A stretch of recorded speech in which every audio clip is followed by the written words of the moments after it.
Let's get more now. Joining me live is Richard Gordon, the Philippine Red Cross chairman and president. He's also a former Filipino senator. Great to have you on the BBC. We've been watching the radar as Super Typhoon Uwan moves in on the Philippines.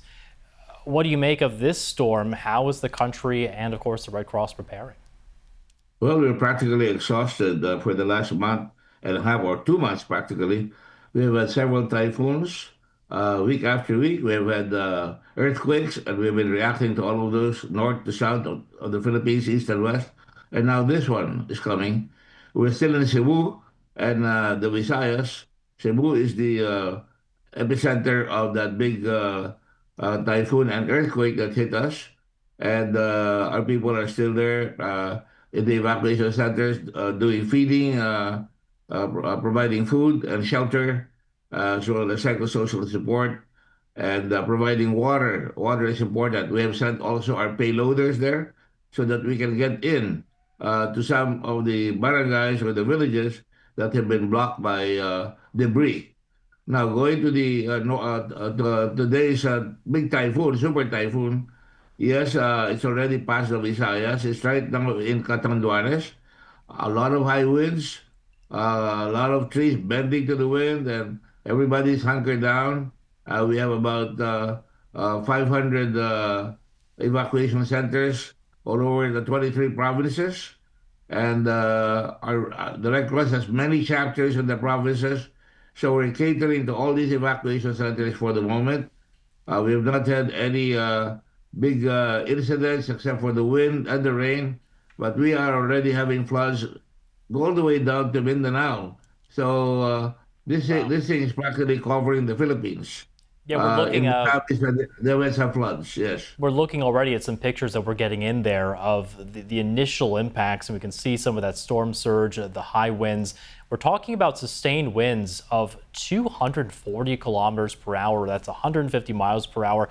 Is it possible right now to get a sense of how dangerous this typhoon is shaping up to be?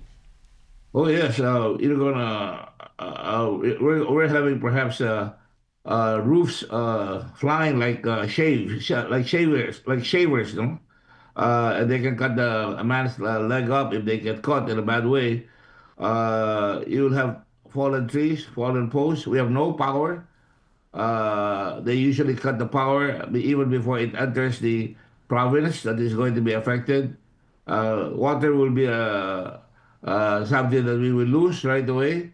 So in the meantime, we have sent our volunteers from other provinces to support the suffering provinces right now. We have a big network, so we're sending more volunteers into these areas because the ones in the current place would be, hard put because they're probably going to be themselves affected. Their houses will probably be Yep. affected as well.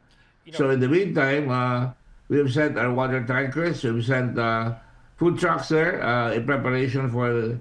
We're already feeding the evacuees, but we're sending more equipment and more people to handle it. We're looking at several dams in the area, and we're looking at their tipping point because if they get filled up, actually we're okay because so far because they're already releasing water from the big dam in Cagayan.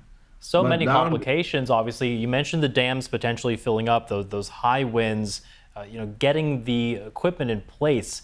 I'm curious because we know Typhoon Galmagi hit the Philippines less than a week ago.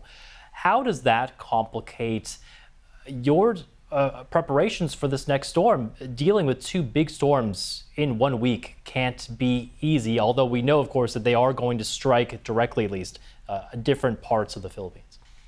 Yes, of course, it's complicated because of the geography. One is up north by several hundred miles, and the other one in Cebu is another event. The high winds will definitely affect us. I've told our people who went ahead there to hunker down and to make sure that they're all right, our people are all right.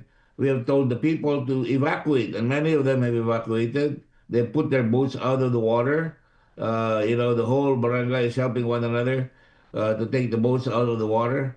And at the same time, they've been told our people carry whistles So if there has to be more evacuations, I expect some storm surges. This is the one that will complicate that. Remember that Haiyan hit us at the same time, exactly the same time, 14 years ago. And it's about the same intensity. And what we're really afraid of and preparing for are storm surges.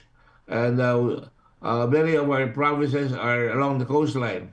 The next to be hit will be Aurora, which is a small province, and then it will go up to the Pacific side, which will affect Cagayan and Isabela, and then go to the other side of the West Philippine Sea, by the South China Sea, and these provinces will also be affected. So it's a big embrace of a typhoon. So all our people are mobilized and are ready to do what they can.